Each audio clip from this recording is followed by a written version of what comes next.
শিক্ষার্থীরা, তোমরা কেমন আছো? আশা করি তোমরা ভালোই আছো। আমিও আল্লাহর অশেষ কৃপায় ভালোই আছি। তোমরা অনলাইনে ক্লাসগুলো দেখবে, কারণ অনলাইনে ক্লাসগুলো দেখলে তোমরা অনেক উপকৃত হবে। যাই হোক, আজকে তোমাদের আমি ভয়েস চেঞ্জ করাবো।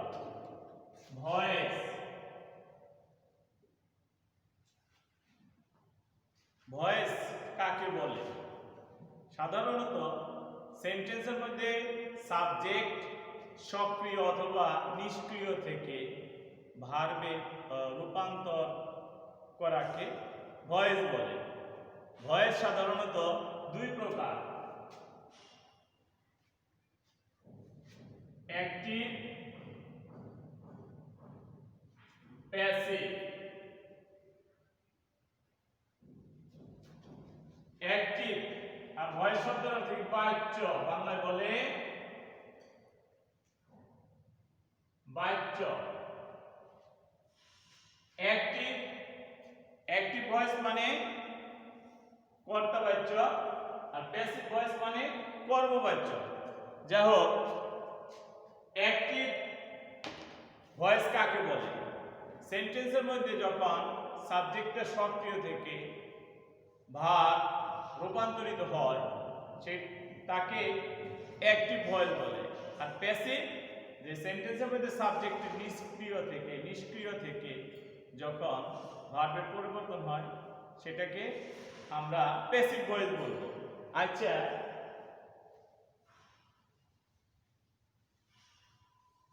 আমরা টেন্সের ক্ষেত্রে অ্যাক্টিভকে প্যাসিভ করার নিয়মগুলো দেখব।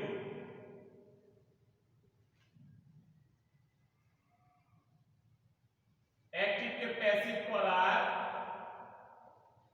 নিয়ম আমরা চারটি নিয়ম শিখব। চারটি নিয়ম জানলে আমরা এই টেন্সের ক্ষেত্রে অ্যাক্টিভকে আমরা প্যাসিভ করতে পারবো।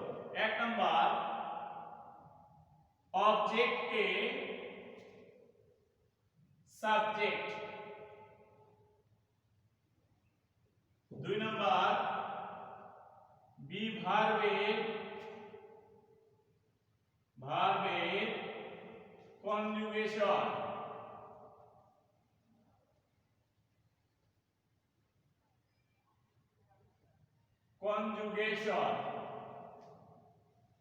তিন নাম্বার, প্রিন্সিপাল ভার্বের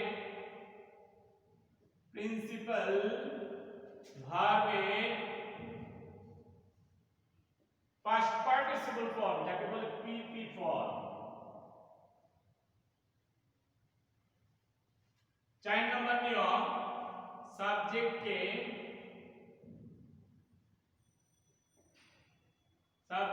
বাই অবলিক প্রিপোজিশনাল অবজেক্ট, জিশনাল অবজেক্ট। তাহলে আমরা যখন কোনো সেন্টেন্স টেন্সের ক্ষেত্রে হবে অ্যাক্টিভকে প্যাসিভ করতে হলে আমি এই চারটা নিয়ম ফলো করব। যে এক নাম্বার, অবজেক্টকে সাবজেক্ট। দুই নাম্বার, বি ভার্বের কনজুগেশন। তিন নাম্বার, প্রিন্সিপাল ভার্বের পাস্ট পার্টিসিপল ফর্ম। চার নাম্বার, সাবজেক্টকে বাই অবলিক প্রিপোজিশনাল অবজেক্ট। আচ্ছা, এখন সেন্টেন্সের মধ্যে সাবজেক্ট কিভাবে চিনব, অবজেক্ট কিভাবে চিনব, ভার্ব কিভাবে চিনব? আচ্ছা, একটা সেন্টেন্স লিখছি আমি, যেমন আই ইট রাইস। এখানে আইটা হলো সাবজেক্ট। কিভাবে সাবজেক্ট কাকে বলবো? সেন্টেন্সের মধ্যে যে কাজটি করে তাকে সাবজেক্ট বলে, সাবজেক্ট বা কর্তা। অবজেক্ট, সেন্টেন্সের মধ্যে সাবজেক্ট যার দ্বারা কাজটি সম্পাদন করে তাকে অবজেক্ট বলবো। আর ভার্বটা হলো যে ওয়ার্ড দ্বারা কোনো কাজ করা বোঝাবে, কোনো কিছু করা, কাজ করা বোঝাবে, সেটা হলো ভার্ব।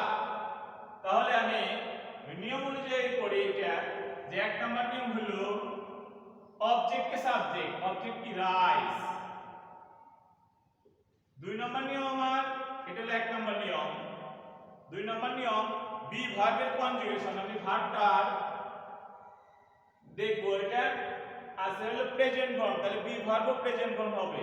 বি ভার্বের প্রেজেন্ট ফর্ম কি? am, is, are। তাহলে রাইসের সাথে কি হবে? is। এটা হলো 2 নম্বর নিয়ম।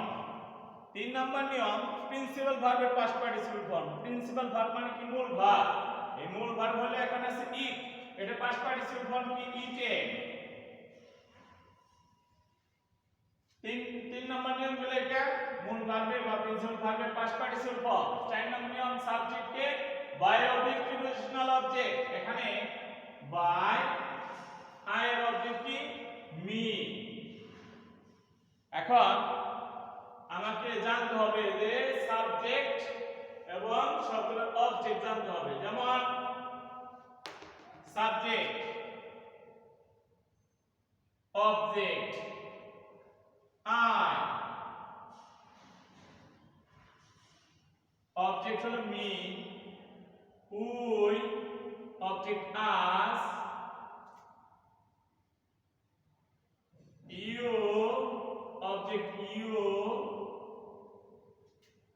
হি, object his, she, object her, they, object them। কিছু কিছু ক্ষেত্র আছে যেখানে অবজেক্ট এবং সাবজেক্ট একই। যেমন একজন নাম লিখলাম রহিম, এটার অবজেক্ট হলো রহিমি, রহিম।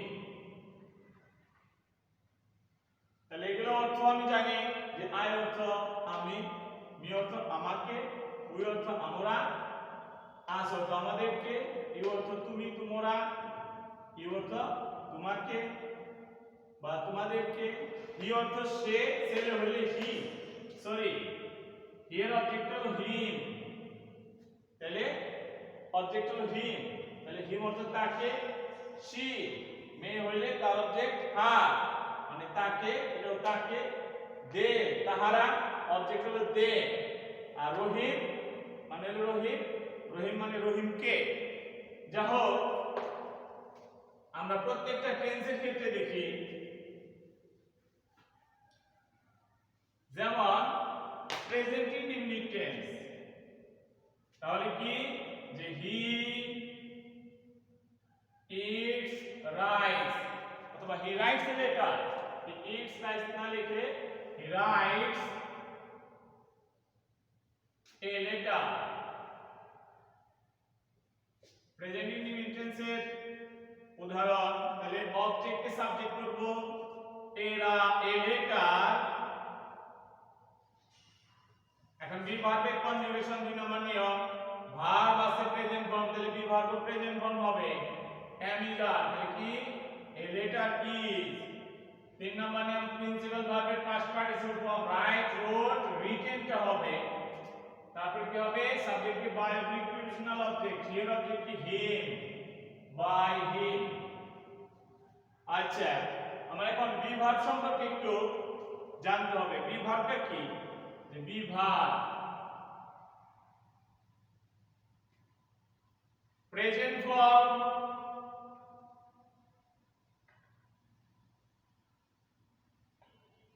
past form, past participle form, PP form। যেমন present form am, is, are। past form was, were।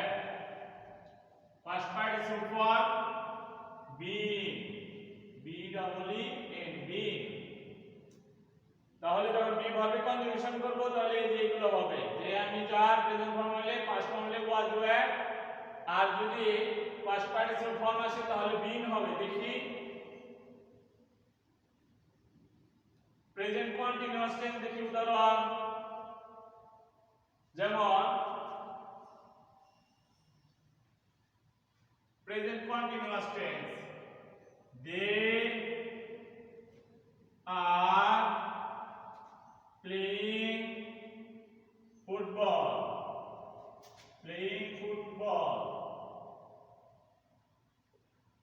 তাহলে এক নম্বর নিয়ম কি আমার, অবজেক্ট কে সাবজেক্ট ফুটবল। এখন আর আছে, আর মানে কি এম ইজ আর, ফুটবলের সাথে তো আর হবে না, ফুটবলের সাথে কি হবে ইজ। এখন বি ভার্বের, এটা হলো এক নম্বর নিয়ম, এটা আমার যা আছে দিলাম। এখন বি ভার্বের কনজুগেশন, ভার্বের সাথে আইএনজি আছে, তাহলে বি এর সাথে আইএনজি হবে, তাহলে কি হবে ফুটবল ইজ বিং। এখন তিন নম্বর নিয়ম, প্রিন্সিপাল ভার্বের past participle form play, past participle form কি প্লেড। তাহলে football is being played by their object কি them। আচ্ছা, এটা যদি আবার নেগেটিভ হয় যে দে আর নট প্লেইং ফুটবল, তাহলে আমি কি করব, যেমন আর নট আছে, এখন ফুটবলের সাথে তো আর নট হয় না, ফুটবলের সাথে কি হবে ইজ নট,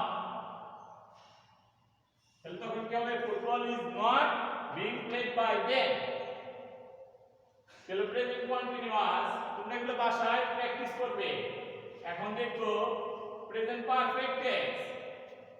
আচ্ছা দেখি প্রেজেন্ট পারফেক্ট টেন্স, যেমন he has taught them। আমার এক নম্বর নিয়মটা কি, অবজেক্ট কে সাবজেক্ট, them এর সাবজেক্ট কি দে। আচ্ছা এখানে হ্যাজ আছে, এখানে দে এর সাথে কি হ্যাজ হয়, হবে না, দে এর সাথে কি হবে হ্যাভ। আমি যা আছে তাই লিখলাম। এখন আমি ভার্বের অবস্থাটা দেখব, ভার্বটা আছে মূল ভার্বের পাস্ট পার্টিসিপল ফর্ম, তাহলে আমার দুই নম্বর নিয়ম হলো বি ভার্বের কনজুগেশন, বি ভার্বটা পাস্ট পার্টিসিপল ফর্ম হবে, পাস্ট পার্টিসিপল ফর্ম কি বিং। তাহলে দে হ্যাভ বিন। এখন তিন নম্বর নিয়ম, প্রিন্সিপাল ভার্বের past participle form, past participle form আছে, তাহলে লিখবে এটা T U G H T টট। তাহলে they have been taught by he, তার অবজেক্টটা কি হিম। আচ্ছা এখন দেখি একটু পাস্টে যাই আমরা, যখন পাস্ট টেন্স হবে পাস্ট ইনডিফিনিট, পাস্ট ইনডিফিনিটের ক্ষেত্রে কি হবে, যেমন রহিম heard। আচ্ছা একটু প্রিপোজিশন এটা চেঞ্জ করে দেখি হয় কি, রহিম নিউ, রহিম নিউ them। আচ্ছা এখন অবজেক্ট কে সাবজেক্ট, them এর সাবজেক্ট কি দে। আচ্ছা এখন ভার্ব আছে পাস্ট ফর্ম, দুই নম্বর নিয়ম, এক নম্বর নিয়ম করেছে কি অবজেক্ট কে সাবজেক্ট, দুই নম্বর নিয়ম বি ভার্বের কনজুগেশন, ভার্ব আছে পাস্ট ফর্ম, তাহলে বি ভার্ব পাস্ট ফর্ম হবে কি ওয়াজ বা ওয়্যার, দে এর সাথে কি হবে ওয়্যার, দে ওয়্যার।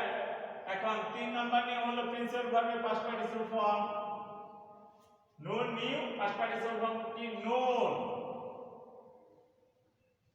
এই যে এখানে একটু শেখার ব্যাপার আছে যে এই নো, এখানে নোর পরে কখনো প্রিপোজিশন হিসাবে বাই আসে না, এখানে হবে হলো টু। ওই যে আমি বলছি যে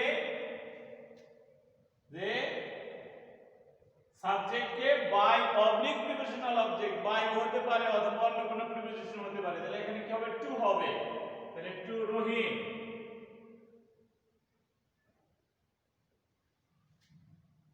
They were known to him, Rahim, তাহলে রহিম knew them, এটা আমি প্যাসিফিক কি করব, they were known to Rahim.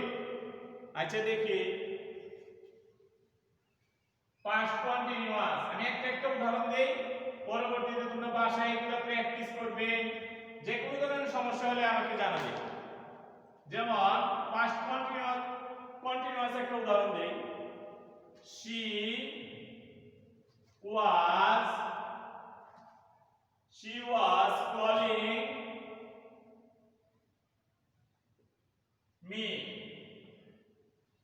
she was calling me তাহলে আমার এক নম্বর নিয়মটা ওই চারটি নিয়ম দিয়ে আমি সব করব টেন্সের ক্ষেত্রে মি এর সাবজেক্ট কি আই এখানে আছে ওয়াজ মানে কি বিভার্বের পাস্ট ফর্ম ওয়াজ বা ওয়্যার তাহলে এর সাথে কি হবে ওয়াজই হবে তাহলে আই ওয়াজ তাহলে অবজেক্টকে সাবজেক্ট করছে এটা এক নম্বর নিয়ম এখন এটা ওয়াজ আছে ওয়াজ বা ওয়্যার হবে লিখলাম দুই নম্বর নিয়ম বিভার্বের কোন যখন ভার্বের সাথে আইএনজি আছে তাহলে বি এর সাথে আইএনজি হবে তাহলে আই ওয়াজ বিং তিন নম্বর নিয়ম হলো প্রিন্সিপাল ভার্বের পাস্ট পার্টিসিপল ফর্ম এখানে প্রিন্সিপাল ভার্ব হলো কলের পাস্ট পার্টিসিপল ফর্ম করি আমি কল তাহলে I was being called by she তার অবজেক্টটা কি হার তো এইভাবে তুমি প্রেজেন্ট এই পাস্ট পারফেক্ট করতে পারবে আচ্ছা ফিউচার থেকে দুই একটা করি আমরা যেমন future indefinite I shall help you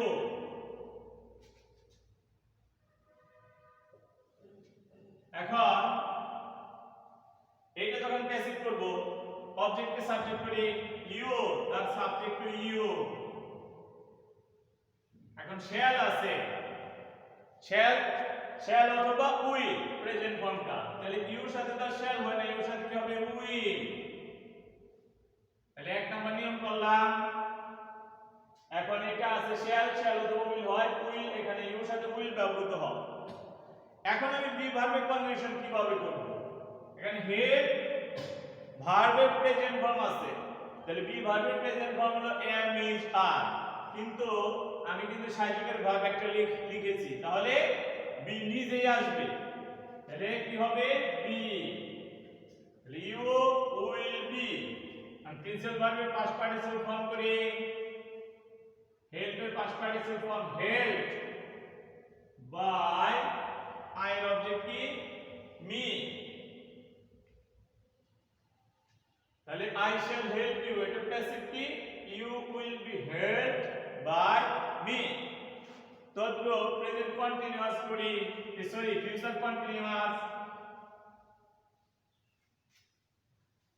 continuous টেন্সের একটা উদাহরণ দেই they will be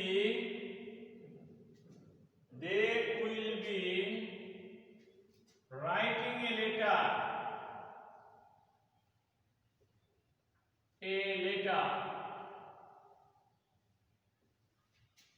তাহলে ওই আগে নিয়মই করি object K subject a letter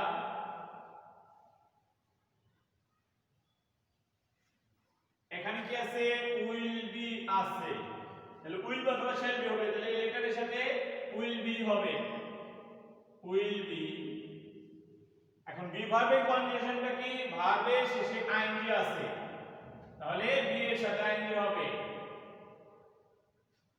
a letter will be being এখন প্রিন্সিপাল ভার্বটা হলো রাইট পাস্ট পার্টিসিপল ফর্ম কি written a letter will be being written by their object কি them আচ্ছা আমরা সব অ্যাফার্মেটিভ করলাম দুই একটা নেগেটিভ দেখে দিয়েছি এখন একটু ইন্টারোগেটিভের ক্ষেত্রে যাই ইন্টারোগেটিভে আমি কি করব যখন ইন্টারোগেটিভ করব যেমন উদাহরণ ডু ইউ হেল্প মি আচ্ছা যখন অ্যাক্টিভে প্রশ্নবোধক থাকবে প্যাসিভেও আমার কি করতে হবে সেটা প্রশ্নবোধককে দিতে হবে যেমন মি এর সাবজেক্ট কি আই আচ্ছা আমি লিখি আই আচ্ছা ইচ্ছা করলে আমরা এটাকে ইন্টারোগেটিভ কে অ্যাফার্মেটিভ করে করতে পারি যে ইউ হেল্প মি তারপরে সাহায্যকারী ভার্বটা সামনে এনে দিতে পারি কিন্তু শিক্ষার ক্ষেত্রে তুমি যেভাবে পারো সেভাবেই করবা কোনো অসুবিধা নাই মেইন হলো তোমার যদি প্যাসিভটা হয় তাহলে তুমি নাম্বার পাবে। যেমন মি এর সাবজেক্ট কি আই। আচ্ছা এখন বি ভার্বের কনজুগেশন আমি দেখবো এখানে সাহায্যকারী ভার্ব আছে, মূল ভার্বের এখন কোনো ভ্যালু নাই। এই সাহায্যকারী ভার্ব আছে হলো প্রেজেন্ট ফর্ম, তাহলে বি ভার্ব প্রেজেন্ট ফর্ম হবে এম ইজ আর এর সাথে কি হয় এম, এই এমটা সামনে আসবে, তাহলে এম আই। এখন 3 নম্বর নিয়ম প্রিন্সিপাল ভার্বের পাস্ট পার্টিসিপল ফর্ম, হেল্পের পাস্ট পার্টিসিপল ফর্ম কি help, am I helped by, subject আছে you, your object you, am I helped by you। এরকম প্রেজেন্ট কন্টিনিউয়াস এর যদি আমি ইন্টারভিউ করি, প্রেজেন্ট কন্টিনিউয়াস দেখি, যেমন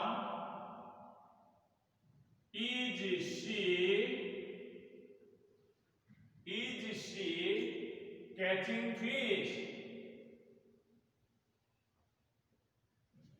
catching fish, is she catching fish। আচ্ছা তাহলে আমি কিভাবে করব, এক নম্বর নিয়ম কি আমার অবজেক্ট সাবজেক্ট একটু পাকিয়ে লিখি ফিশ। এখন আমার মনে রাখতে হবে সাহায্যকারী ভার্বটা কি আছে ইজ, ইজ মানে কি এম ইজ আর, ফিশের সাথে কি হয় ইজ, তাহলে ইজটা সামনে আসবে ইজ ফিশ। এখন বি ভার্বের কনজুগেশন, ভার্বের সাথে আইএনজি আছে তাহলে বি এর সাথে আইএনজি হবে ইজ ফিশ বিং। এখন 3 নাম্বার নিয়ম হলো প্রিন্সিপাল ভার্বের পাস্ট পার্টিসিপল ফর্ম, তাহলে ক্যাচের পাস্ট পার্টিসিপল ফর্ম করি caught, is she caught by, she এর অবজেক্ট কি have, is fish being caught by her। আমার মনে রাখতে হবে যদি অ্যাক্টিভ, যদি প্রশ্নবোধক হয় বা ইন্টারোগেটিভ হয় তাহলে প্যাসিভ ও ইন্টারোগেটিভ হবে, প্রশ্নবোধক না দিলে কিন্তু নাম্বার দিবে না। যাও তোমরা বাসায় প্রচুর প্র্যাকটিস করবে, আমি একটা দুইটা চারটা পাঁচটা করে উদাহরণ দেখিয়ে দিব, কিন্তু তোমরা বাসায় অনেকগুলো করে করবে। যদি কোনো সমস্যা হয় তাহলে জানাবে, কমেন্ট করে জানাবে, পরবর্তীতে আমি তোমাদেরকে ভয়েস চেঞ্জের অন্যগুলো আলোচনা করব। কারণ তোমরা হলো ছোট, তোমরা বাসায় কিন্তু থাকবে, বাসায় যদি না থাকো বাহিরে যদি কোনো প্রয়োজনে যাও তাহলে অবশ্যই মাস্ক পরিধান করে যাবে, আর বারবার তোমরা হ্যান্ড স্যানিটাইজার ব্যবহার করবে অথবা সাবান পানি দিয়ে হাত ধৌত করবে, সামাজিক দূরত্ব বজায় রেখে চলবে। কারণ হলো করোনা ভাইরাস এখনো আমাদের, বিশেষ করে এই যে শীতের মধ্যে করোনা ভাইরাসের প্রাদুর্ভাব করতে পারে। তোমরা বাসায় সবসময় থাকবে এবং নিজেকে বিশেষ করে বাহিরে যাওয়া থেকে দূরে রাখবে। তোমরা ভালো থেকো, আজ এই পর্যন্তই। আগামীতে আমি আবার তোমাদের দেখিয়ে দিব ভয়েস চেঞ্জের আরো কিছু নিয়ম আছে, সেগুলো দেখে দিব। ঠিক আছে।